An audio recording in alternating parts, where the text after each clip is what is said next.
এর মধ্যে বিশেষ যে কাজগুলো ছিল সেগুলো আমরা ওনাদেরকেও জানিয়েছি, লিখিতভাবে রিটার্নিং কর্মকর্তাকেও সেই সমস্যাগুলো তাদেরকে জানিয়েছি। সেই লিখিতগুলোই আজকে আমাদের সম্মানিত সচিব মহোদয়ের কাছে আমরা আমাদের কমপ্লেনগুলো রেখে গেছি, যেটা সিএসসির কাছে তিনি পিক আপ করবেন। এর মধ্যে সবচেয়ে বেশি যেই সমস্যাগুলো আমাদের চোখে এসেছে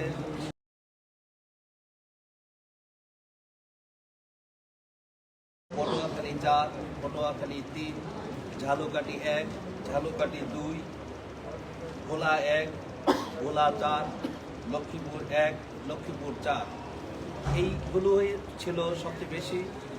তো সেইগুলোর ক্ষেত্রে বিশেষ করে ভোটের অবস্থান যেটা হয়েছে, সারা দেশের চিত্রটাই ছিল লাঞ্চের আগ পর্যন্ত একরকম ছিল, লাঞ্চের পরবর্তীতে যে চিত্রগুলো চিরাচরিত যে চরিত্র সেগুলো সেখানে প্রকাশ পেয়েছে।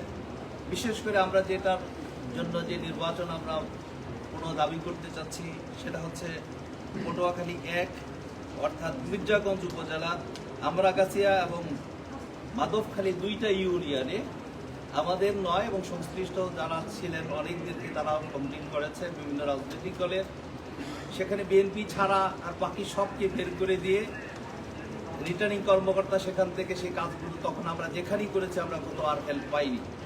এর জন্য তারা সেটা একটা দিয়া যেটা নির্বাচনের যে চরিত্র ঐশাচিকতা সেটা তারা করেছে। সেই জন্য আমরা মির্জাগঞ্জ উপজেলার এই 2টি ইউনিয়ন আমরা পুনর্নির্বাচন দাবি করেছি।